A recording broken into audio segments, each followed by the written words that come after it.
New syllabus पर based है। Complete ये मोशन का वीडियो है, कंप्लीटली हम पढ़ाएंगे, मतलब जीरो से लेकर के लास्ट। सब लोग एक बात जरूर ध्यान रखना बच्चों, पेन और एक कॉपी लेके बैठना। ऐसा नहीं कि सिर्फ मोबाइल लेके बैठ गया, लैपटॉप सिर्फ लेके बैठ गया, टीवी को स्क्रीन को मतलब टीवी ऑन करके बैठ गया। पेन और पेपर लेके जरूर बैठना, जो बता रहे हैं उसको नोट भी करना, ठीक है। न्यूमेरिकल करवाएंगे तो वीडियो को पॉज करके आप खुद से पहले न्यूमेरिकल को सोल्व करने का प्रयास करना।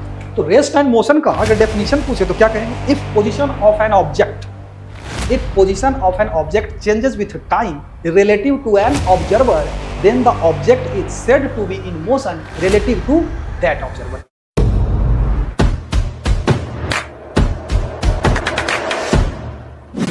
नमस्ते बच्चों, तो कैसे हैं आप लोग? मेरा नाम है अनीश कुमार। मैं आप लोगों को आज 9th का फिजिक्स पढ़ाने जा रहा हूं। चैप्टर कौन सा है? मोशन। न्यू सिलेबस पर बेस्ड है।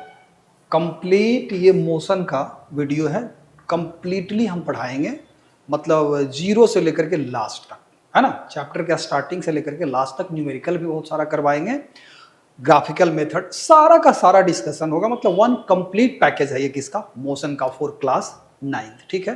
तो 1 मिनट भी वीडियो को स्किप नहीं कीजिएगा, पूरा का पूरा वीडियो देखिएगा मोशन को अगर समझना चाहते हैं, क्योंकि यही 9th का मोशन आपको फिर 11th में भी पढ़ना है, ठीक है। तो अभी अगर अच्छे से समझ लेते हैं तो 11th में भी अच्छे से समझ में आएगा, ठीक है। तो चलिए शुरू करते हैं। तो सबसे पहले देख लेते हैं कि इसमें पढ़ना क्या क्या है बच्चा लोग। पढ़ना है, देखिए इसमें distance and displacement, distance and displacement, है ना। डिस्टेंस एंड डिस्प्लेसमेंट, क्या है डिस्टेंस, क्या है डिस्प्लेसमेंट, इसको अच्छी तरीके से समझेंगे। अच्छी तरीके से समझने का मतलब आज के बाद जब समझ लिए तो फिर भूलना नहीं है। दूसरा है स्पीड एंड वेलोसिटी, दोनों में क्या अंतर है भाई? डिस्टेंस से स्पीड बना है, डिस्प्लेसमेंट से वेलोसिटी, तो दोनों में अंतर क्या है? स्पीड और वेलोसिटी में क्या अंतर है? Uniform and non uniform motion, uniform and non uniform motion. उसके बाद पढ़ना है हम लोगों को एक्सेलरेशन। पढ़ना क्या है, मतलब इतना सारा चीज जो है हम लोग सीखेंगे आज, कंप्लीटली सीखेंगे। एक वीडियो देखने के बाद आपको दोबारा वीडियो देखने का जरूरत नहीं पड़ने वाला है। फिर ग्राफ ऑफ मोशन, इसको बड़ा प्यार से डिस्कस करेंगे, क्योंकि बच्चा लोगों को इसमें थोड़ा सा दिक्कत होता है। फिर इक्वेशन ऑफ मोशन, इसका डेरिवेशन भी देख लेंगे, है ना। फिर यूनिफॉर्म सर्कुलर मोशन। इसके बाद चैप्टर का क्या हो जाएगा? एंड। तो इसके बाद हम लोग क्या डिस्कस कर लेंगे बच्चों? न्यूमेरिकल डिस्कस कर लेंगे, है ना। जिस तरह का न्यूमेरिकल आता है एग्जाम्स में 9th क्लास का, उस तरह का न्यूमेरिकल हम लोग क्या कर लेंगे? डिस्कस कर लेंगे, ठीक है। तो शुरुआत करते हैं। सब लोग एक बात जरूर ध्यान रखना बच्चों, पेन और एक कॉपी लेके बैठना। ऐसा नहीं कि सिर्फ मोबाइल लेके बैठ गया, लैपटॉप सिर्फ लेके बैठ गया, टीवी को स्क्रीन को मतलब टीवी ऑन करके बैठ गए। पेन और पेपर लेके जरूरी बैठना, जो बता रहे हैं उसको नोट भी करते जाना, ठीक है। न्यूमेरिकल करवाएंगे तो वीडियो को पॉज करके आप खुद से पहले न्यूमेरिकल को सोल्व करने का प्रयास करना। देखो पर्पस है सीखने का, याद रखने का नहीं। अगर आप पूरा वीडियो देख लिया, आपको लग रहा है कि ये न्यूमेरिकल तो हम बना देंगे, एग्जाम में आया और आपसे नहीं बना, और ऐसा ही होता है। पेन पेपर लेके बैठिएगा, उसको खुद से बनाइएगा, बन गया बड़ी अच्छी बात, नहीं बना तो फिर वीडियो को देखिए। बात समझ में आ रही? पेन पेपर लेके बैठना है। चलिए सबसे पहले समझते हैं हम लोग रेस्ट एंड मोशन को। रेस्ट और मोशन में बहुत कंफ्यूजन होता है। 11th में आ जाने के बाद भी बच्चों को कंफ्यूजन होता है कि रेस्ट क्या है सर जी, मोशन क्या है। तो रेस्ट और मोशन को समझने के लिए सबसे पहले देखिए, एक चिड़िया उड़ रही है ना। तो चिड़िया क्या चीज में है? मोशन में है। ये बच्चा टेबल पर बैठी हुई है, तो ये बच्चा क्या चीज में है? रेस्ट में है। सिंपल सा बात है, जो चल रहा है मोशन में है, जो बैठा हुआ या रुका हुआ है वो क्या चीज में है? रेस्ट में है। लेकिन यहीं से अब हम आपका दिमाग घुमाते हैं। अगर हम इस बच्चे को हम चांद के ऊपर से देखें तब क्या होगा खेल? तब ये घूम रहा होगा, क्योंकि अर्थ क्या कर रही है? रोटेट कर रही है अपने एक्सिस पे भी और सन के भी चारों। तो ये क्या चीज में हम देखेंगे? इसको मोशन में देखेंगे, और इसको भी मोशन में देखेंगे। तो रेस्ट एंड मोशन का अगर डेफिनेशन पूछे तो क्या कहेंगे? If position of an object, if position of an object changes with time relative to an observer, then the object is said to be in motion relative to that observer. इतना लिखना जरूरी है, नहीं तो कंप्लीट सेंस नहीं बनता है। एक अच्छा टीचर अगर आपका कॉपी जांचेगा तो काट देगा नंबर, है ना। अब रट्टू वाला जांचेगा तब तो ठीक है, करेक्ट है भाई, पोजीशन चेंज कर रहा है, लेकिन इतना ऐड करना जरूरी है कि position of an object changes, if position of an object changes with time relative to an observer, then the object is said to be in motion relative to that observer। यहां observer को mention कर देना बहुत जरूरी है। वैसे generally जो बोल रहा है कि ये ऑब्जेक्ट मोशन में है, वही क्या होता है, ऑब्जर्वर होता है, ठीक है। रेस्ट क्या, if position of an object doesn't change with time relative to an observer, then the object is said to be at rest. Simple सा डेफिनेशन है और इसी को एकदम पकड़ के रखना है। इसको हम देखिए आगे लिख दिए। हाँ, एक बात और बता दें कि मोशन इज रिलेटिव, अभी क्लियर कर दिए, मोशन क्या है, रिलेटिव है। सेम देखो, यहां बस है, बस में ये बच्चा बैठा हुआ है, यहां सामने की सीट पर अगर आप बैठे तो इस बच्चे को क्या देखिएगा, रेस्ट में देखिएगा। ये बच्चा आपको क्या दिखेगा, आपके सामने रेस्ट में दिखेगा, है ना। लेकिन सड़क पे खड़ा कोई बच्चा जब इसी बच्चा को देखेगा तो क्या चीज में देखेगा, मोशन में देखेगा। तो मोशन है, कोई ऑब्जेक्ट मोशन में है कि रेस्ट में है, ये किस बात पर डिपेंड करेगा, तो ये इस बात पर डिपेंड करेगा कि ऑब्जर्वर का पोजीशन, ऑब्जर्वर कौन है, क्या है, उस पर डिपेंड करेगा। अगर सेम ऑब्जेक्ट देख लो, यहां जो बैठा हुआ है कोई बंदा यहां पे, इसके रिलेटिव में ये क्या चीज में है, रेस्ट में है। लेकिन यही जो सड़क पे खड़ा बच्चा, ये देखो, इसके रिलेटिव में ये क्या चीज में आ जाएगा, मोशन में आ जाएगा। तो मोशन इज ऑलवेज रिलेटिव। एक बात और बता दें, every object in this universe is in motion, there is no absolute rest. कोई भी पार्टिकल, कोई भी बॉडी एब्सोल्यूट रेस्ट में है ही नहीं, इसलिए मोशन क्या होगा, ऑलवेज रिलेटिव होगा, किसी के रेस्पेक्ट में ही कोई चीज मोशन में होगा। क्लियर है बात, चलिए आगे बढ़ते हैं। तो इन सब चीजों को अभी हम लिख दिए, इसको आप नोट कर लीजिए। मोशन के बारे में क्या लिख दिए भाई, तो if position of an object changes with time, the object is said to be in motion relative to an observer, है, relative to an observer. Observer कौन है, तो जो ये बात बोल रहा है। दूसरा कहता है, rest if position of an object does not change with time, it is said to be at rest relative to, जो बोल रहा है उसके रिलेटिव में,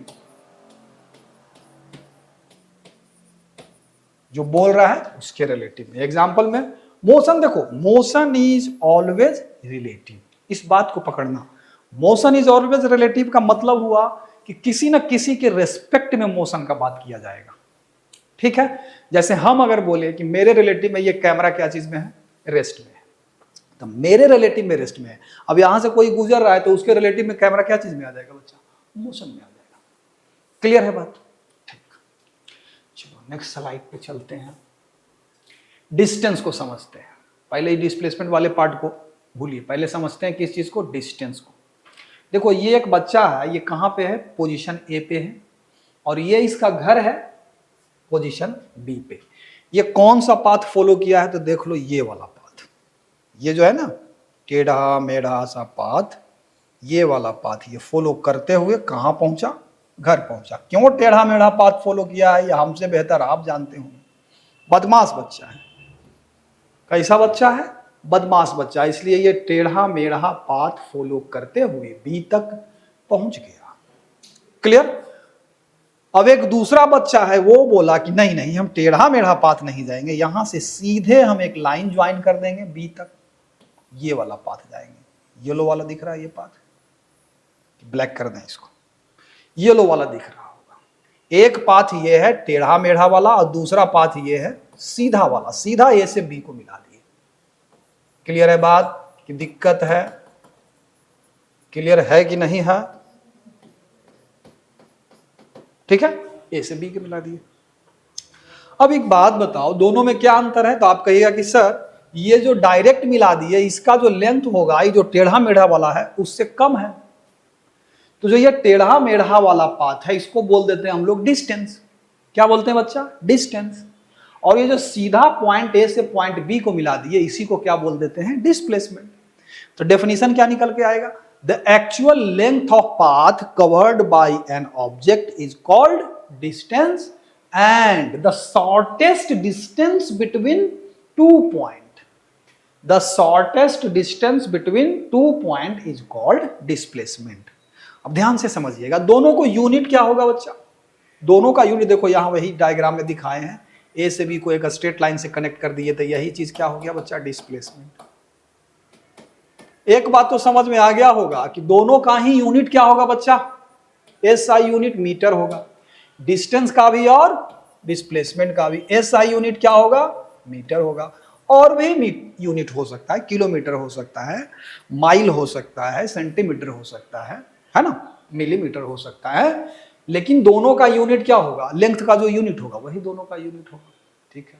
लेकिन एक बात याद रखना, डिस्प्लेसमेंट जो होता है एक वेक्टर फिजिकल क्वांटिटी होता है। डिस्प्लेसमेंट क्या होता है बच्चों, अब आप कहिएगा वेक्टर क्या, वेक्टर क्या हो गया सर जी, VECTOR, वेक्टर क्या हो गया सर जी, तो वैसा फिजिकल क्वांटिटी जिसके पास मैग्नीट्यूड के साथ साथ डायरेक्शन भी हो और triangle of addition of 2 vector को क्या करता हो, फॉलो करता हो, उसको क्या बोलते हैं, वेक्टर। मतलब इसको ऐसे समझिए कि कोई फिजिकल क्वांटिटी ऐसा होता है जिसके पास मैग्नीट्यूड भी होगा और डायरेक्शन भी होगा, उसको क्या बोल देते हैं, वेक्टर। तो यहां अगर ए से बी के तरफ गए तो डायरेक्शन इस डिस्प्लेसमेंट का ए से बी के अलोंग हो जाएगा, इधर से उधर, ए से बी की तरफ डायरेक्शन यहां हो गया। तो डिस्प्लेसमेंट क्या हुआ, shortest distance between 2 point, it is a vector physical quantity, SI unit of displacement is metre. Distance क्या हो गया, it is a scalar physical quantity, its SI unit is also metre. अब देखो ध्यान से, 2 पॉइंट के बीच में डिस्प्लेसमेंट 1 होगा, एक ही डिस्प्लेसमेंट होगा, लेकिन डिस्टेंस बहुत सारा हो सकता है। ये बच्चा ऐसे ऐसे गया, ये ऐसे ऐसे भी तो जा सकता है, यहां से चला गया, यहां ऐसे घूम करके इधर घूम गया, हो सकता है इंग्लैंड भी पहुंच गया और इधर से घूमते घूमते तब पहुंचा बी पर, ये भी डिस्टेंस है, ये भी ए से बी तक पहुंचने का एक पाथ हो गया, ये डिस्टेंस है। डिस्टेंस 2 पॉइंट के बीच का बहुत सारा हो सकता है, जो पाथ आप फॉलो करिएगा वही डिस्टेंस हो जाएगा, लेकिन डिस्प्लेसमेंट सिंगल होगा, क्योंकि वो है shortest distance between 2 point. I think आपकी समझ में ये डिफरेंस दोनों के बीच आ गया होगा, ठीक है। चलिए इसको नोट कर लीजिए, लिख दिए हैं। डिस्टेंस क्या है भाई, तो total length of actual path covered during motion.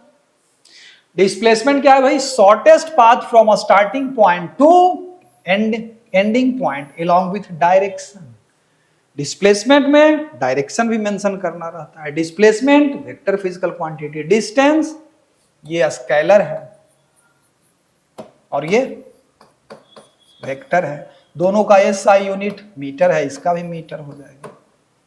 Clear है। 2 पॉइंट के बीच इनफाइनाइटली मेनी डिस्टेंस हो सकता है, जो पाथ आप एक पॉइंट से दूसरे पॉइंट तक जाने में कवर करिएगा उसका जो एक्चुअल लेंथ होगा वो डिस्टेंस होगा, जो कि बहुत सारा हो सकता है, लेकिन डिस्प्लेसमेंट सिंगल होगा।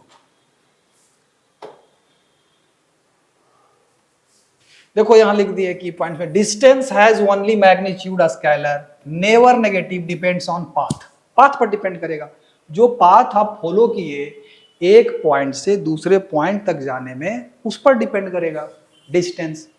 जबकि displacement has magnitude and direction, vector can be positive, negative और zero, depends only on initial and final position. Initial and final position, तो 2 पॉइंट के बीच का डिस्प्लेसमेंट तो सिंगल ही होगा, एक होगा डिस्प्लेसमेंट। बात समझ में आ रही। चलो नेक्स्ट चलते हैं। अब आ जाइए बच्चा स्पीड एंड वेलोसिटी। तो पहले किसको समझते हैं, स्पीड को समझ लेते हैं। याद रखिएगा, speed is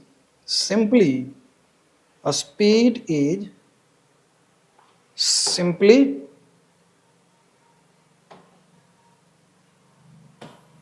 ratio of distance upon time, ratio of distance upon time.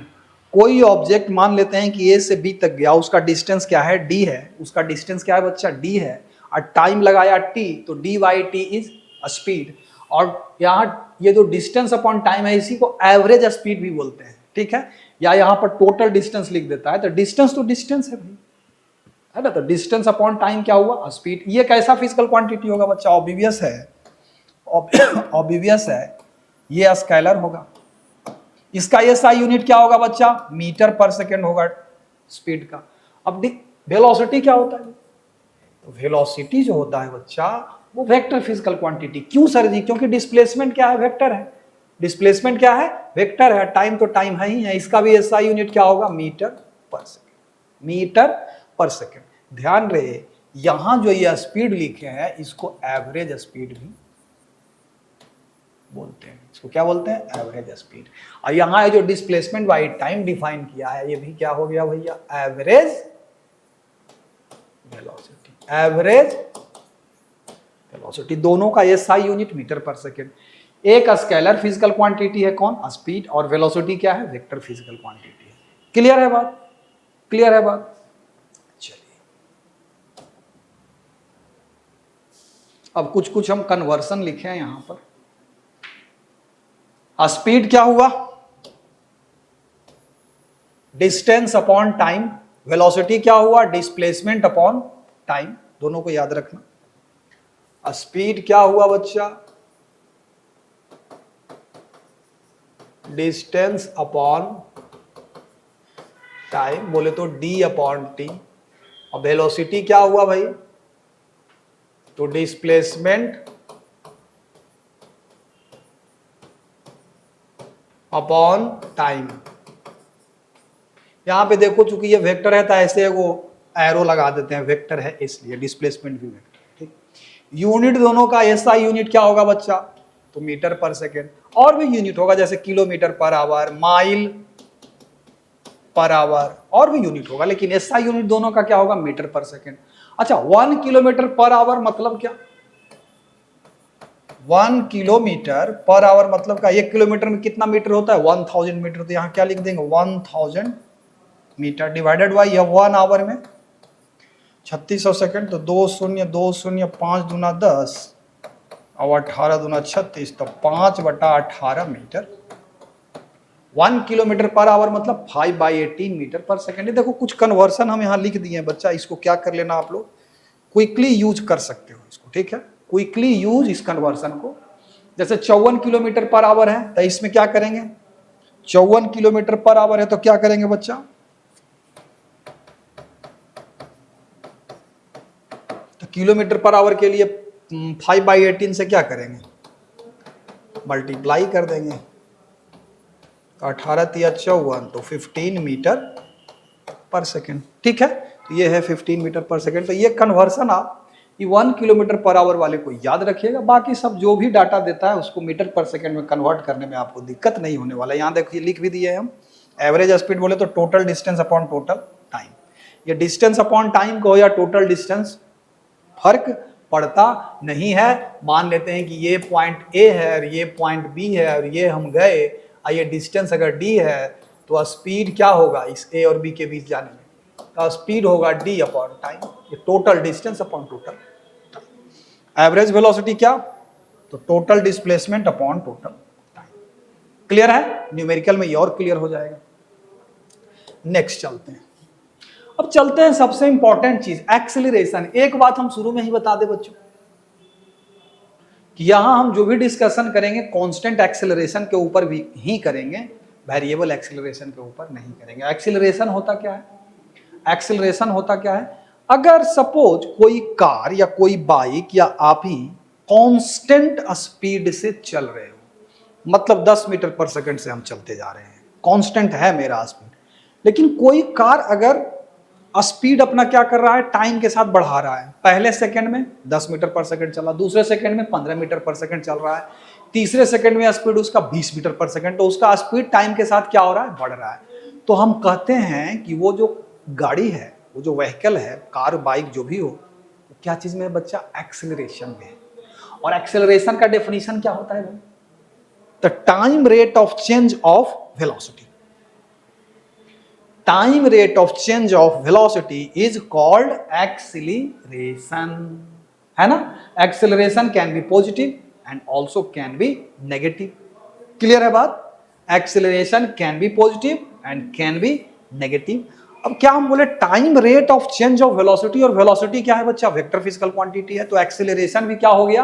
Vector physical quantity हो गया। अब इसको देखिए, इधर आगे हम लिख दिए हैं rate of change of velocity पर यूनिट टाइम। फॉर्मूला इसका क्या बनता है? फाइनल वेलोसिटी एक्सीलरेशन बराबर vf बोले तो final velocity minus initial velocity और divided by time t2 minus t1। या फिर t2 माइनस t1 को अगर हम t मान ले और vf को v माने और vi को u माने तो ये क्या फॉर्मूला निकल के आता है, v minus u by T. जहां v क्या है, v क्या है बच्चों, फाइनल वेलोसिटी, u क्या है बच्चों, इनिशियल वेलोसिटी, है ना, और t क्या है, टाइम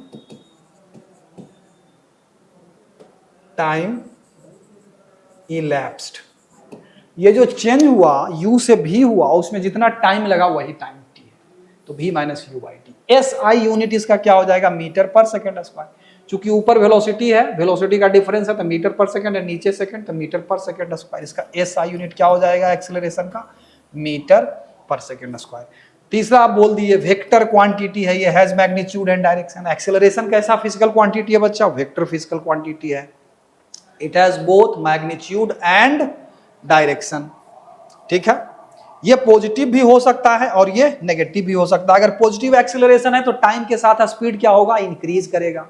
अगर नेगेटिव एक्सेलरेशन है मतलब टाइम के साथ स्पीड क्या होगा, डिक्रीज करेगा। क्लियर है बात, चलिए इतना नोट कर लीजिए आप लोग। नेक्स्ट बढ़ते हैं, uniform and non uniform motion. Uniform motion किसको कहेंगे भाई, अगर कोई बॉडी इक्वल टाइम इंटरवल में इक्वल डिस्टेंस कवर करे तो उसको कहेंगे भाई यूनिफॉर्म मोशन है। दूसरे शब्द में कहें कि अगर उसका स्पीड कांस्टेंट है तो हम कहेंगे कि यूनिफॉर्म मोशन में है। तीसरे शब्द में कहें अगर उसका एक्सेलरेशन 0 है तब हम कहेंगे यूनिफॉर्म मोशन में। क्या क्या, या तो v बराबर कांस्टेंट हो,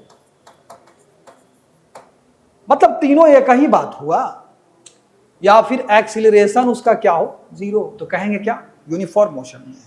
यूनिफॉर्म मोशन में मतलब इक्वल टाइम इंटरवल में इक्वल डिस्टेंस कवर कर रहा है। 2 सेकंड में 50 मीटर, 2 सेकंड में 50 मीटर, 2 सेकंड में 50 मीटर, कैसा मोशन हो गया, यूनिफॉर्म मोशन। यूनिफॉर्म मोशन यहां देख लो, नॉन यूनिफॉर्म मोशन में यहां 2 सेकंड में 30 मीटर, यहां 3 सेकंड में 60 मीटर, यहां 1 सेकंड में 20 मीटर। मतलब ये जो मोशन में जा रहा है इसका इक्वल टाइम इंटरवल में इक्वल डिस्टेंस नहीं है, तो ये कैसा मोशन हो गया बच्चा, non uniform motion. Non uniform motion, तो इसमें क्या होगा बच्चा, ए नॉट इक्वल टू 0, अभी नॉट इक्वल टू कांस्टेंट, इसका स्पीड कांस्टेंट नहीं रहेगा। सिंपल सिंपल लैंग्वेज में हम समझा रहे हैं, एक एक पॉइंट को समझते चलिए, आगे न्यूमेरिकल में कोई भी दिक्कत होने वाला नहीं है। चलिए नेक्स्ट चलते हैं बच्चा लोग। यूनिफॉर्म मोशन इसको नोट कर लीजिए, equal distance in equal intervals of time, है ना। स्पीड क्या होगा, कांस्टेंट होगा, एक्सीलरेशन क्या होगा, 0 हो जाएगा। Non uniform unequal distance in equal intervals of time, speed changes, acceleration not equal to 0। Simple, clear. चलिए नेक्स्ट बढ़ते हैं। अब आ जाते हैं ग्राफिकल रिप्रेजेंटेशन, सबसे इंपॉर्टेंट है इसमें। यहां तक तो आप लोग जानते भी होंगे, हो सकता है जो ध्यानपूर्वक पढ़ाई शुरू कर दिए होंगे तो इतना तक आप लोग जानते भी होंगे। दिक्कत यहीं से शुरू होता है, ग्राफिकल रिप्रेजेंटेशन ऑफ मोशन। ठीक है, अच्छा ये ग्राफिकल रिप्रेजेंटेशन ऑफ मोशन क्या है सर, इसको कैसे समझेंगे। सबसे पहले बच्चों इसमें हम ग्राफ समझते हैं। जैसे कि सपोज एक इक्वेशन हम ले रहे हैं, y is equal to 5x plus 6, 5x plus 6, है ना। अगर हम आपसे कहें कि इसका ग्राफ ड्रॉ कर दो, इसका क्या ड्रॉ कर दो, ग्राफ ड्रॉ कर दो, तो फट से आप लोग इसका ग्राफ ड्रॉ कर देंगे। लेकिन ये बताता क्या है ग्राफ, मान लेते हैं कि इसका graph y is equal to 5x plus 6, तो इसका ग्राफ देखो ऐसा कुछ आ जाएगा, y minus 5x is equal to 6, 6 से दोनों तरफ डिवाइड कर दिया तो y by 6 plus x by minus 6 by 5 is equal to 1। तो x को माइनस यहाँ कट करेगा और y को 6 पर कट करेगा, इसका ग्राफ कुछ ऐसा हो जाएगा। क्लियर है, ये ग्राफ क्या बताता है, इधर आप x ले लो और इधर आप क्या ले लो बच्चा, y ले लो। ये ग्राफ बताता क्या है, तो ग्राफ बताता है कि x के चेंज के साथ y कैसे कैसे चेंज हो रहा है। देख रहे हैं एक्स को जैसे जैसे हम यहाँ से बढ़ा रहे हैं वैसे वैसे वाई भी क्या हो रहा है, बढ़ रहा है। देखो एक्स का वैल्यू जब यहाँ लिए तो करस्पॉन्डिंग वाई का वैल्यू क्या आ गया, देखो ये आ गया। एक्स का वैल्यू अगर हम और बढ़ाए यहाँ ये, तो वाई का करस्पॉन्डिंग वैल्यू भी देखो बढ़ रहा है। तो एक्स चेंज करने के साथ वाई कैसे चेंज कर रहा है ये हमको कौन बताता है, तो ग्राफ बताता है। तो इसी प्रकार से हम लोग किस किस का ग्राफ यहां देखेंगे, S T graph, V T graph और A T graph. S T graph, V T graph और ए टी ग्राफ हम लोग देखेंगे, ठीक है। चलिए अब ध्यान से एक चीज, ग्राफ को समझने से पहले एक चीज को समझ लीजिए बच्चा लोग, स्लोप। ये स्लोप क्या होता है सर जी? किसी ग्राफ का अगर हम पूछे कि स्लोप क्या होता है, ग्राफ का स्लोप क्या होता है, तो जैसे सपोज एक हम ग्राफ ले लिए, है ना, ये ग्राफ ले लिए, मान लेते हैं वाई वर्सेस एक्स ग्राफ ले लिए, ठीक है, और ये हमारा ग्राफ है, यहां से शुरू होता है, ठीक। मान लेते हैं कि at any particular value of x, मान लेते हैं कि x1, तब इसका y का वैल्यू क्या है भाई, y1। मान लेते हैं कि एट वैल्यू x2 y का वैल्यू क्या है बच्चों, y2। तो याद रखना इस फॉर्मूला को, इसका स्लोप जो हो जाएगा, इसका स्लोप जो हो जाएगा, सीधा सीधा याद रखना y2 माइनस y1 और divided by x2 minus x1। इस फॉर्मूला को बस आप लोग क्या रखना बच्चों, याद रखना। यही इस ग्राफ का क्या कहलाता है, स्लोप। अगर मैथमेटिक्स की भाषा में कहें तो ये जो ग्राफ है पॉजिटिव एक्स एक्सिस के साथ एंटी क्लॉकवाइज डायरेक्शन में जो एंगल बनाता है उसका टैन क्या कहलाता है, स्लोप कहलाता है। आप लोग सिर्फ इस फॉर्मूला को याद रखना, इस फॉर्मूला को याद रखना, इसकी मदद से आप क्या निकाल देना, स्लोप निकाल देना। क्लियर है? चलो आगे बढ़ते हैं। ये पहला ग्राफ हमारा एक्सीलरेशन वर्सेस टाइम का। इस ग्राफ को देखिए और बताइए कि एक्सीलरेशन क्या है, एक्सीलरेशन क्या है, ये ग्राफ क्या है, टाइम एक्सिस के पैरेलल है। यहाँ ये क्या है, एक्सीलरेशन है, यूनिट क्या है भाई, तो मीटर पर सेकंड स्क्वायर, ठीक है। ये क्या है बच्चों, टाइम एक्सिस के पैरेलल है। मतलब क्या हुआ, टाइम चेंज करने के साथ ए का वैल्यू क्या रह रहा है, सेम रह रहा है। यहाँ पर जो वैल्यू वही है, देखो पैरेलल है टाइम एक्सिस के, तो यहाँ ए क्या हो गया, एक्सीलरेशन यहाँ क्या हो गया, कांस्टेंट। मतलब अगर ए वर्सेस टी ग्राफ दिया हुआ हो और ग्राफ क्या हो, टाइम एक्सिस के पैरेलल हो, मतलब इसका क्या हुआ, एक्सीलरेशन क्या है बच्चा, कांस्टेंट है। क्लियर? ठीक। यह है वेलोसिटी वर्सेस टाइम ग्राफ। ये क्या है, वेलोसिटी वर्सेस टाइम ग्राफ है। अब बताओ इसका स्लोप क्या होगा, तो सर जी ये वाला लेंथ निकाल लेंगे, ये वाला लेंथ निकाल लेंगे, इसका बाई इसका रेशियो ले लेंगे, स्लोप निकल जाएगा, ठीक है। लेकिन एक बात देख रहे हो कि टाइम के साथ यहां भी है मीटर पर सेकेंड में और टाइम टी जो है वो सेकेंड में, ठीक है। टाइम के साथ देख रहे हो जैसे जैसे टाइम बढ़ रहा है वेलोसिटी इसका क्या हो रहा है, इंक्रीज हो रहा है। वेलोसिटी इसका क्या हो रहा है, इंक्रीज हो रहा है। मतलब इसका एक्सीलरेशन क्या है, पॉजिटिव है। इसका एक्सीलरेशन क्या है, पॉजिटिव है। अगर v वर्सेस t ग्राफ का स्लोप पॉजिटिव हो, स्लोप क्या हो, पॉजिटिव हो, इसका मतलब क्या हुआ, एक्सीलरेशन हमारा क्या है बच्चा, acceleration is also positive. Clear है बात? और क्या देगा, अगर हम v वर्सेस t ग्राफ का स्लोप निकाल लें, मान लेते हैं कि इस पॉइंट पर टाइम कितना है t1 और इस पॉइंट पर टाइम कितना है बच्चा लोग, t2। यहां पर वेलोसिटी इसका क्या है, v1 और यहां पर वेलोसिटी इसका क्या है बच्चों, v2। तो इसका स्लोप क्या होगा, जरा ध्यान से देखना। तो स्लोप जो अभी फॉर्मूला बताए उसके आधार पे v2 माइनस v1 लिखेंगे ऊपर, और डिवीजन में क्या लिखेंगे, t2 माइनस t1। ध्यान से देखो, v2 minus v1 by t2 minus t1। और ध्यान से देखो तो जरा, ये change in velocity divided by total time, ये क्या हमारा हो जाता है, एक्सीलरेशन। ये क्या हमारा हो जाता है, एक्सीलरेशन। यानी कि यहां स्लोप जो हो गया बराबर क्या हो गया, a हो गया बराबर v2 minus v1 upon t2 minus t1। यानी कि स्पष्ट हो गया कि अगर v वर्सेस t ग्राफ दिया हुआ हो, v वर्सेस t ग्राफ दिया हुआ हो, तो हमारा जो स्लोप होगा वो क्या देगा, उस पार्टिकल का एक्सीलरेशन, उस ग्राफ के लिए उस पार्टिकल का क्या दे देगा, एक्सेलरेशन। मतलब अगर v वर्सेस t ग्राफ आपको दिया होगा और पूछे एक्सेलरेशन, तो आप उसका स्लोप निकाल दीजिएगा, तो वही उसका क्या हो जाएगा बच्चों, एक्सेलरेशन हो जाएगा। क्लियर है बात? एक पॉइंट तो ये नोट कर लो कि vt ग्राफ में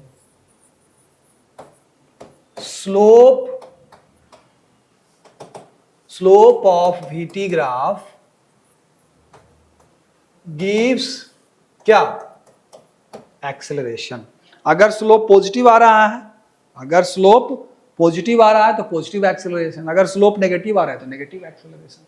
दूसरा एक बात और यहीं से देखते हैं, ध्यान से देखना,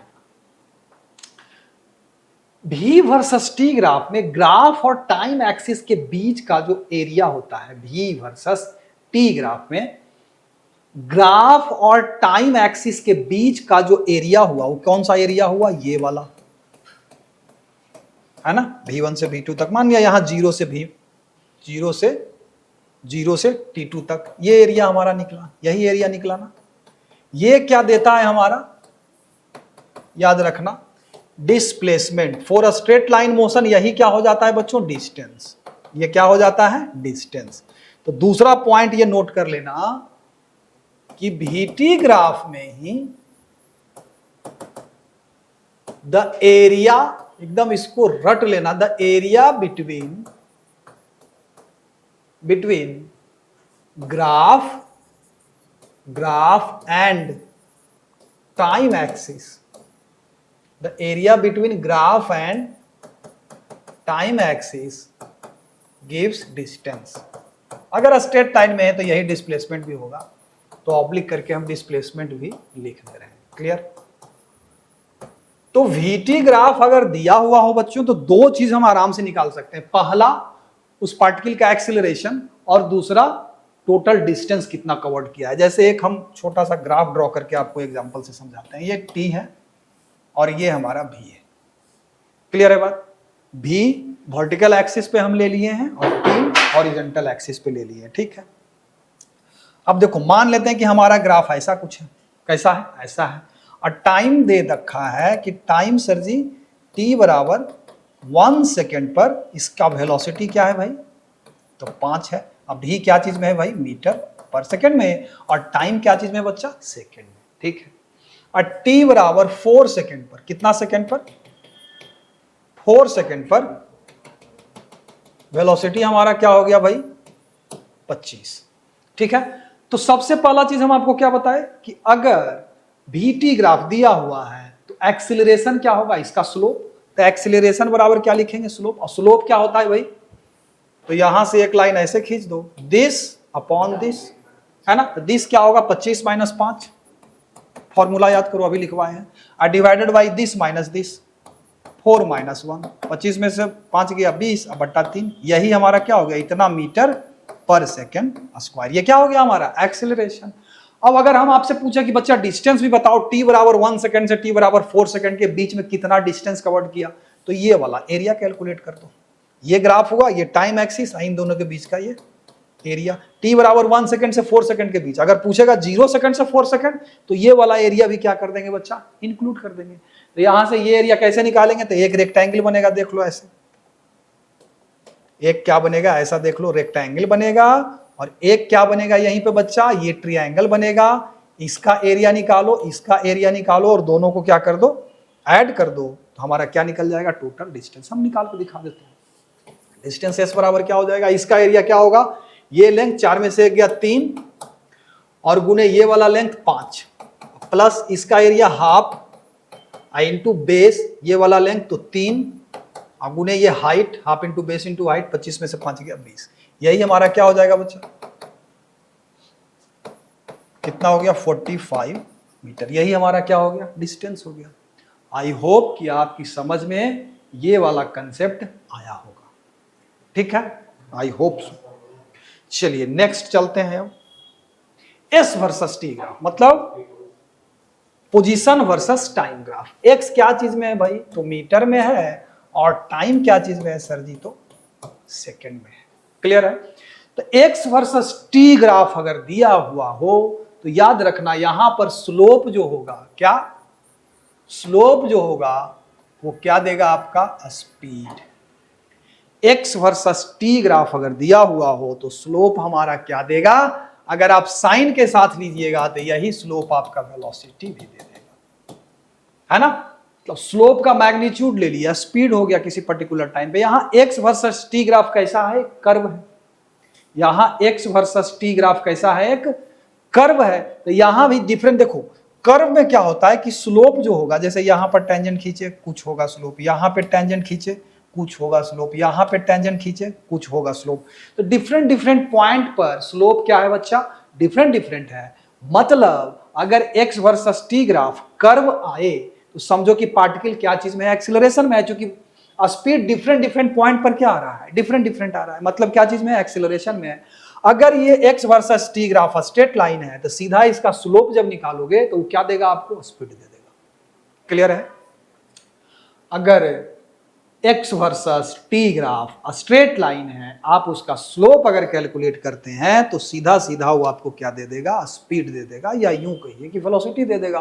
क्योंकि आप लोगों को स्ट्रेट लाइन के लॉन्ग ही मोशन को पढ़ना है, तो आप कह सकते हैं कि क्या दे देगा, वेलोसिटी भी दे देगा। क्लियर है बात, ठीक है। अब एक्स वर्सेस टी ग्राफ में स्पीड तो दे दिया, अगर एरिया निकालें तो उसका कोई मतलब यहां बनता नहीं है, ठीक है। तो सीधा इसमें एक्स वर्सेस टी ग्राफ अगर आपका दिया हुआ है तो सीधा सीधा अगर पूछ दे कि स्पीड निकालिए तो सीधा सीधा क्या करेंगे, एक्स वर्सेस टी ग्राफ का स्लोप निकालेंगे। जैसे एक्स टी यहां दिया है, मान लेते हैं कि ये 1 सेकंड पर यहां है और 2 सेकंड पर ये 2 सेकंड पर ये यहां आ गया। इस वक्त इसका पोजीशन 5 है, इस वक्त इसका पोजीशन 10 है। तो फिर इसका स्पीड क्या हो जाएगा, तो सीधा सीधा क्या कर देंगे, कैलकुलेट, स्लोप करके देंगे कैलकुलेट। तो ये 10 माइनस 5 जो अभी फॉर्मूला बताए थे, डिवाइडेड बाई 2 माइनस 1, तो कितना हो गया, 5 metre per second. Simple. Clear है बात, क्लियर है बात। तो यहां तक अगर आप लोग समझ गए हैं तो फिर आगे बढ़ते हैं। हाँ, ये आप लोग फटाफट इसको क्या कर लीजिए, नोट कर लीजिए। डिस्टेंस वर्सेस टाइम ग्राफ में स्लोप क्या देगा, स्पीड दे देगा। अभी बताए, जस्ट बताए। इंक्रीजिंग स्लोप मतलब non uniform motion. Line parallel to time axis body at rest. अगर एक्सटी ग्राफ में देखो ध्यान से, अगर एक्सटी ग्राफ में ये पैरेलल हो गया टाइम एक्सिस के, मतलब डिस्टेंस क्या है, कांस्टेंट है एवरी पॉइंट पे, मतलब क्या, रेस्ट में है बॉडी।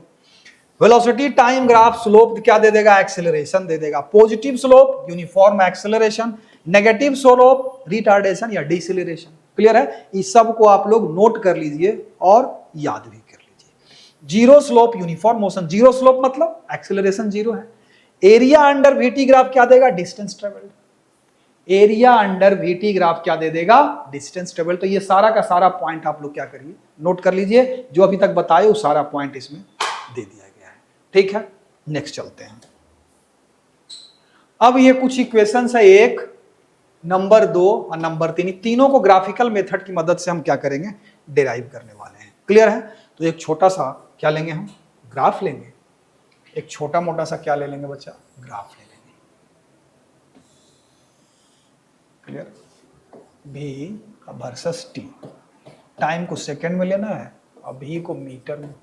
हालांकि ये यूनिट चेंज भी कर दोगे तो जो डिराइव करने वाले हैं वो चेंज नहीं होगा। ध्यान रहे, यहाँ ये जो हम डेरिवेशन करने वाले हैं किसके लिए कांस्टेंट है, तो एक्सीलरेशन, सॉरी किसके लिए वैलिड है, तो जब एक्सीलरेशन क्या होगा बच्चा, कांस्टेंट होगा। ये बच्चा ध्यान में रखिएगा, ठीक है। मान लेते हैं कि V वर्सेस टी ग्राफ जो है ऐसा कुछ है। t बराबर 0, यहां पर मान लेते हैं कि स्पीड इस पॉइंट पे कितना है भाई, u है। इस पॉइंट पे स्पीड कितना है, u है।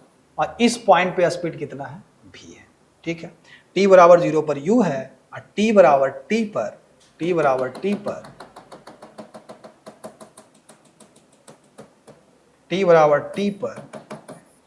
v है। क्लियर। अब अगर हम आपसे पूछें कि इसका एक्सीलरेशन क्या होगा, v वर्सेस t ग्राफ दे रखा है, v वर्सेस t ग्राफ दे रखा है, तो एक्सीलरेशन क्या होगा, सर जी कुछ नहीं होगा, इसका स्लोप निकाल दीजिए। अभी तो बताए थे कुछ नहीं होगा सर जी, इसका स्लोप निकाल दो। नंबर 1 वाला हम इक्वेशन निकाल देंगे इसी से। इसका स्लोप बोले तो क्या बताए थे, दिस माइनस दिस। ए बराबर क्या हो जाएगा, v minus you upon T minus 0, तो v minus you by T. यानी कि v माइनस यू बराबर क्या हो गया 80, यानी कि v बराबर क्या हो गया, क्या हो गया u प्लस 80। यही हमारा पहला इक्वेशन। क्लियर है बात? कुछ नहीं किए, सिर्फ इसका स्लोप निकाल दिए। स्लोप निकालने के लिए जो फॉर्मूला हम अभी आपको बताए थे वो लगा दिया, और तो कुछ किया नहीं, और तो कुछ किया नहीं। देख लो ध्यान से, this upon this is slope, यही ना बताए थे, y2 minus y1 divided by x2 minus x1। तो ये हमारा पहला इक्वेशन फट से निकल गया। दूसरे इक्वेशन के लिए क्या करेंगे, तो भाई डिस्प्लेसमेंट या डिस्टेंस हमको अगर कैलकुलेट करना है तो क्या बताए थे बच्चों, क्या बताए थे, v वर्सेस t ग्राफ में, v वर्सेस t ग्राफ में ग्राफ और टाइम एक्सिस के बीच का एरिया निकाल दो। तो कौन सा एरिया, ये टोटल एरिया निकाल देंगे तो हमारा डिस्टेंस निकल जाएगा। तो ये टोटल एरिया दो पार्ट में है, ये टोटल एरिया बच्चों दो पार्ट में, एक रेक्टेंगुलर पार्ट है, देखो ध्यान से देखो ये वाला, और एक ये ट्रायंगुलर पार्ट है ये वाला। इसको O ले लो, इसको A ले लो, इस पॉइंट को, इसको B ले लो, इसको C ले लो यहां पर, इसको D ले लो। तो डिस्टेंस क्या हो जाएगा, area of OABC plus area of CBD। CBD क्या है, ट्रायंगल है। चलो, तो एरिया ऑफ OABC रेक्टेंगल है, इसका एरिया कितना हो जाएगा, लेंथ बराबर कितना हो जाएगा OA आई इंटू OC प्लस इस ट्रायंगल का एरिया तो half I into CB I into BD। अरे होगा कि नहीं होगा, अब देखो ध्यान से, OA बोले तो ये वाला T हो गया, तो T आई इंटू OC बोले तो ये वाला, ये कितना है U के बराबर है, तो U लिख दिया, प्लस हाफ इंटू बेस यानी कि BC बोले तो T, और इंटू क्या, ये हाइट DB बोले तो V माइनस U। होगा कि नहीं होगा? चलिए अब नेक्स्ट पेज पे चलते हैं। हमारा इक्वेशन बना UT प्लस S बराबर क्या आया है, UT plus half I into T I into V minus U, है ना। ये बराबर हम लिख सकते हैं क्या, UT plus half I into T I into V minus U बराबर क्या लिख दें, V माइनस U बराबर 80 लिख दें क्या, यहां से V माइनस U बराबर 80 लिख देते हैं। तो V माइनस U बराबर जब 80 लिख देंगे तो ये इक्वेशन क्या बन के आया बच्चों, UT plus half AT square. यही तो हमको क्या करना था, डेराइव करना था। तो हमारा ये कौन सा इक्वेशन बन गया बच्चों, ये दूसरा नंबर। और ये आप लोगों का काम है कि इसमें से, चूंकि देखो तीसरा वाला इक्वेशन क्या बनता है, याद करो आप, V square is equal to U square plus 2AS। इसमें सिर्फ टाइम नहीं है, इस इक्वेशन में क्या नहीं है बच्चों, टाइम नहीं है।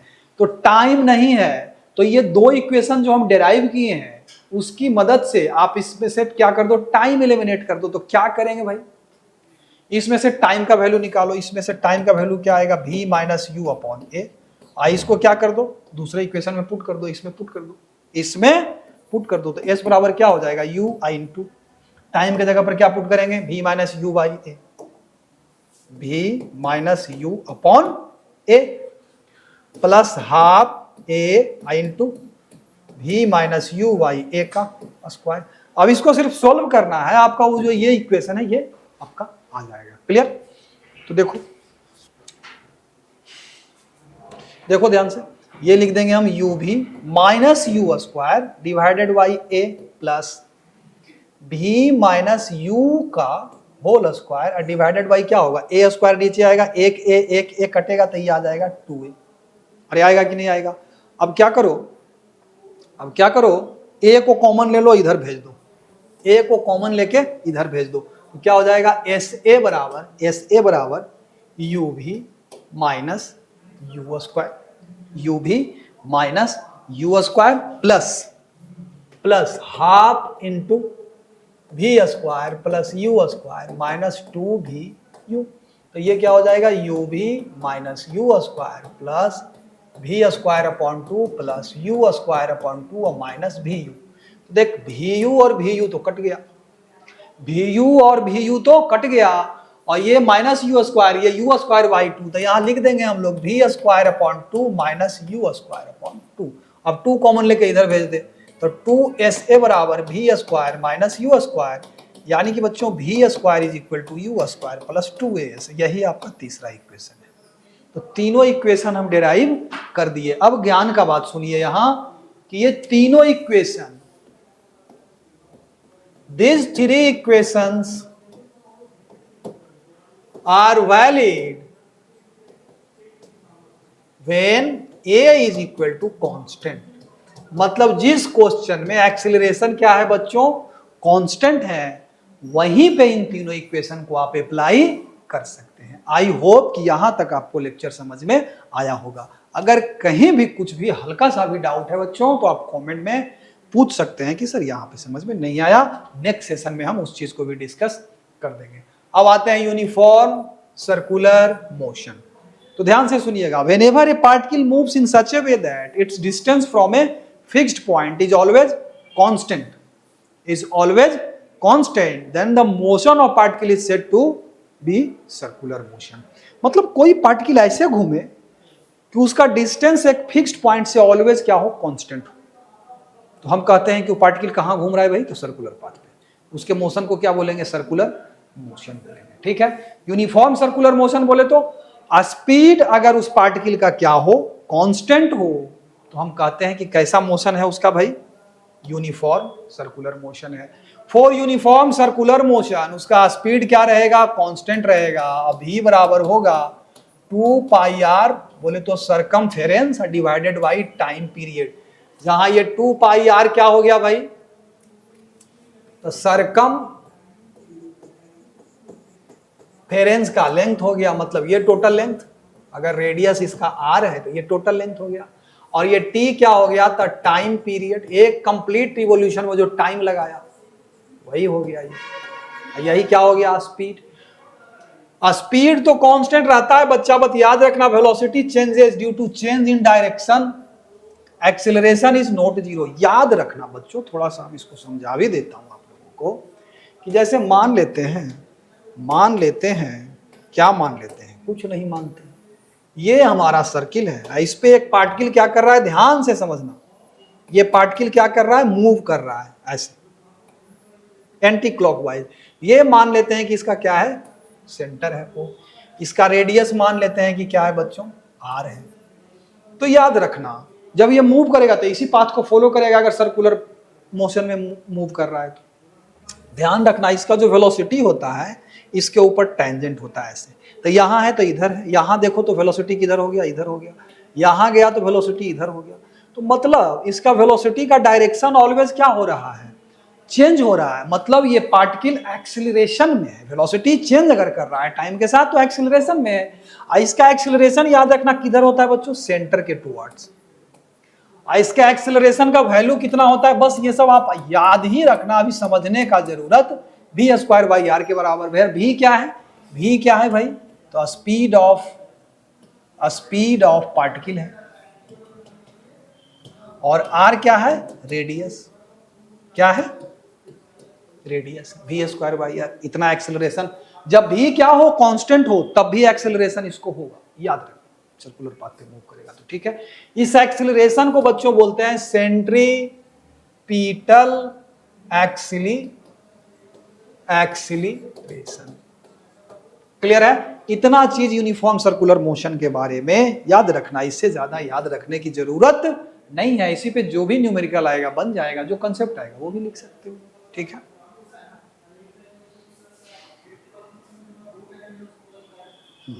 याद रखना कि स्पीड यूनिफॉर्म सर्कुलर मोशन में स्पीड तो कांस्टेंट होता है, लेकिन एक्सीलरेशन जीरो नहीं होता है, एक्सीलरेशन उसका होता है। ठीक है, अब कुछ न्यूमेरिकल है बच्चों, दिमाग को थोड़ा रिलैक्स करिए, और ये कुछ न्यूमेरिकल हम लाए हैं, इसको फटाफट हम लोग क्या कर लेंगे बच्चों, डिस्कस कर लेंगे। ठीक है, पहला न्यूमेरिकल क्या है, car moves with uniform velocity of 60 kilometre per hour for 2 hours, then with 40 kilometre per hour for the next 1 hour, calculate the average speed. Average speed क्या होता है, एवरेज स्पीड क्या होता है, फटाफट बताओ, या स्पीड दोनों चीज हम बोले थे। एवरेज स्पीड बोले तो total distance upon total time. तो टोटल टाइम कितना देर के लिए मोशन में रहा, 2 घंटा प्लस 1 घंटा, तो टोटल टाइम तो हो गया भैया 3 घंटा। लेकिन डिस्टेंस कितना कवर किया, तो पहला 2 घंटा 60 किलोमीटर पर आवर से, तो D1 60 गुने 2, और ये समझ में आ रहा है स्पीड इनटू टाइम, तो 120 किलोमीटर हो गया। और D2 40 किलोमीटर पर आवर 1 घंटा, 40 गुने 1 बोले तो 40 किलोमीटर हो गया। तो टोटल डिस्टेंस 120 प्लस 40 20 60, तो यहां क्या पुट कर देंगे 160। अब इसको सोल्व कर दो, 3 पचे 15, 1 3 तिया 9, 1 3 तिया 9, मतलब 53.3 किलोमीटर पर आवर हमारा क्या हो गया बच्चा, आंसर हो गया। तो जो भी डेफिनेशन हम आपको बताए हैं स्पीड का, डिस्टेंस का, डिस्प्लेसमेंट का, वेलोसिटी का, एक्सेलरेशन का, उसको बड़े जोर शोर से पकड़ना, उसको छोड़ना नहीं है, सवाल उसी पे बनेगा। ये देखो आपके एनसीईआरटी का क्वेश्चन कहता है the speed time graph for a car is shown in the figure. ठीक है सर। पार्ट ए में कहता है find how far does the car travel in the first 4 second. तो एक बात तो मान के चलना कि यहां भी एक्सीलरेशन क्या है बच्चा, कांस्टेंट है, ये मान के चलते हैं। ठीक है, कहता है फर्स्ट 4 सेकेंड में डिस्टेंस बताइए, तो 4 सेकेंड हमारा ये कुछ है, ये है, ये वाला 4 सेकेंड यहां है, तो यहां से जोड़े। तो इस वक्त देखो ध्यान से जरा, स्पीड क्या है 6 metre per second, t is equal to 4 second पे स्पीड कितना है 6 मीटर पर सेकेंड, और t बराबर 0 पर कितना है, t बराबर 0 पर 0 मीटर पर सेकेंड। तो डिस्टेंस क्या होता है भाई, distance part A ut plus half A T square, है ना, डिस्टेंस ही पूछ रहा है ना, हाउ फार डिस्टेंस पूछ रहा है। तो क्या हो जाएगा, u तो इनिशियल तो यहाँ 0 है स्पीड, तो 0 है तो सीधा हो जाएगा half A T square. Time कितना है बच्चों, हाफ इंटू टाइम कितना है 4 सेकेंड, तो a इंटू 4 चौक 16 यानी कि 8a हो गया। अब a कितना है, a कैसे निकालेंगे, तो a निकालने के लिए हम लोग लगाएंगे v is equal to u plus a t, एक इक्वेशन एज v बराबर क्या होता है u plus a t. v कितना है, फाइनल स्पीड कितना है 6, इनिशियल स्पीड कितना है 0, a हमको निकालना है, टाइम कितना लगा 4, तो a हमारा कितना आ गया 6/4 यानी कि 3 दूना 6, 3/2 मीटर पर सेकेंड स्क्वायर। अब इसमें पुट कर दो तो हमारा डिस्टेंस निकल गया, डिस्टेंस कितना निकल गया 8 इंटू 3/2, तो 2 चौक 8 यानी कि 12 मीटर। अरे समझ में आया बात, समझ में आया बात। उसके बाद कहता है set the area on the graph that represents the distance travelled by the car. तो देखो क्या बोले थे, v वर्सेस t ग्राफ अगर दिया हुआ हो तो ग्राफ और टाइम एक्सिस के बीच का एरिया था। ग्राफ हमारा कौन सा है, रेड से हम दिखा देते हैं आपको, रुक जाइए, रेड से दिखा देते हैं। ग्राफ हमारा ये है देखो, और टाइम एक्सिस ये है, तो इन दोनों के बीच का एरिया कौन सा हो गया, ये हो गया। यही हमारा डिस्टेंस को दिखा रहा है, जो कि कितना है भाई 12 मीटर। नेक्स्ट कहता है which part of the graph represent uniform motion. Uniform motion में स्लोप क्या हो जाता है बच्चा, यूनिफॉर्म मोशन में v वर्सेस t ग्राफ का स्लोप क्या हो जाएगा 0, मतलब v क्या हो जाएगा कांस्टेंट। तो ये यहां से यहां तक क्या है पैरेलल हो गया टाइम के, तो ये वाला जो पोर्शन है हमारा यूनिफॉर्म मोशन का है, यूनिफॉर्म मोशन का है। आई होप कि समझ में आया होगा आपको, है ना। चलिए नेक्स्ट चलते हैं बच्चों। A driver of a car traveling at 52 km per hour applies the brake and accelerates uniformly in the opposite direction, मतलब डिसिलरेशन में चला। The car stops in 5 seconds। भी कितना 52 किलोमीटर पर आवर, टाइम कितना टाइम में स्टॉप हुआ 5 second. ठीक है, another driver going at 3 kilometre per hour in another car applies his brake slowly and stops in 10 second. दूसरे कार कितना 3 kilometre per our है, ये कितना देर में स्टॉप किया 10 second. On the same graph paper, plot the speed versus time graph for the two cars. Which of the two cars travel farther after the brakes were applied? तो कहता है on the same graph paper plot the speed versus time graph. Speed versus time, तो acceleration तो दोनों ही case में क्या है बच्चों, कांस्टेंट है। तो अगर हमको कहेगा कि स्पीड वर्सेस ये हमारा स्पीड और ये हमारा टाइम है, तो स्पीड वर्सेस टाइम ग्राफ कैसा होगा। अगर इसका लेते हैं तो इनिशियल स्पीड इसका 52 किलोमीटर पर आवर, तो 52 इंटू 5/18, तो 9 दूना 18, 26 दूना 52, तो हो जाएगा 20/25 6 25 130/9, 9 इकाई 9, 4 9 चौक 36 और 4 तो 9 चौक 36, लगभग 14.4 मीटर पर सेकंड हो गया। और इसका स्पीड कितना हो जाएगा, 3 गुने 5/18, 3 छक 18, तो 5/6, 6 48, लगभग 0.80 मीटर पर सेकंड हो गया। एक 10 सेकंड में रुकता है, दूसरा एक 5 सेकंड में रुका और दूसरा 10 सेकंड में रुका, ठीक है। तो पहले वाले का स्पीड अगर हम यहां लें तो ये कितना है 14.4, दूसरे वाले का अगर स्पीड हम यहां लें तो ये कितना है भाई 0.8, लगभग हम बोल रहे हैं। एक रुक गया, मान लेते हैं यहां पर हमारा कितना है 5 सेकंड वाला और यहां पर हम है 10 सेकंड, तो एक का ग्राफ ऐसा कुछ हो जाएगा, क्लियर। और एक का ग्राफ कैसा हो जाएगा बच्चों, ऐसा कुछ हो जाएगा। तो इसका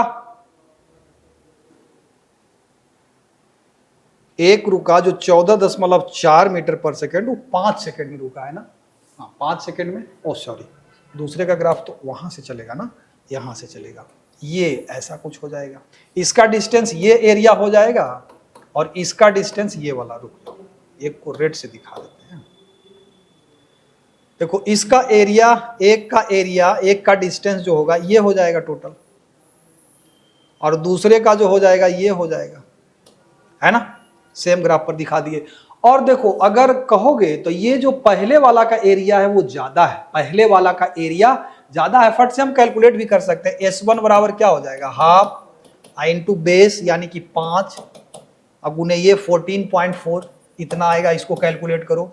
और दूसरे वाले का हो जाएगा हाफ इंटू 10 इंटू 0.8, ऑब्वियसली ये वाला ज्यादा है, तो पहले वाला कार जो डिस्टेंस ट्रेवल करेगा वो ज्यादा ट्रेवल करेगा इन कंपैरिजन टू दूसरा वाला कार। क्लियर है बात। नेक्स्ट चलते हैं। A stone is dropped from a height of 80 meter. Find the time taken to reach the ground and velocity with which it strike. G बराबर इतना ले लेना है।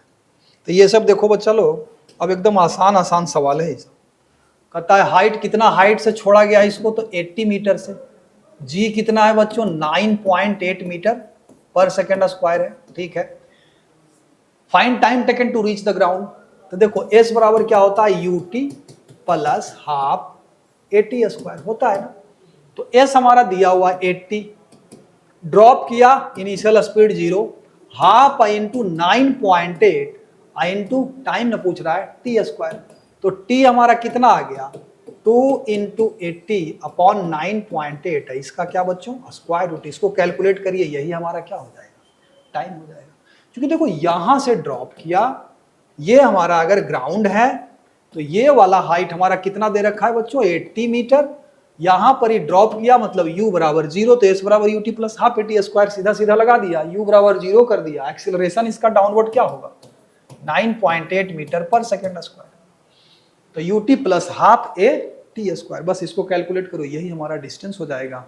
और बाकी का बच्चों 10 क्वेश्चन और है, कितना क्वेश्चन और है 10 क्वेश्चन और है, जिसको कि आप लोगों का हम क्या हम दे रहे हैं, होमवर्क दे रहे हैं।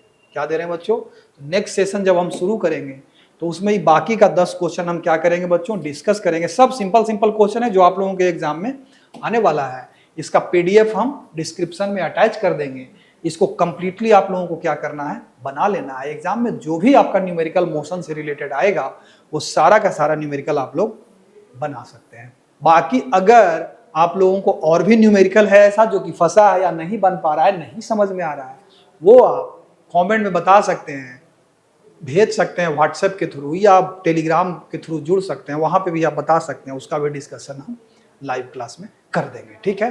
बाकी आप लोग जम के पढ़ाई करते रहिए, क्योंकि आगे आने वाले भविष्य आप ही लोग तो हैं, है ना। तो जम के तैयारी करते रहिए, मन लगा के पढ़ते रहिए, और बाकी चैनल को लाइक करिए, सब्सक्राइब करिए, है ना, शेयर भी करिए, ठीक है, चलिए धन्यवाद।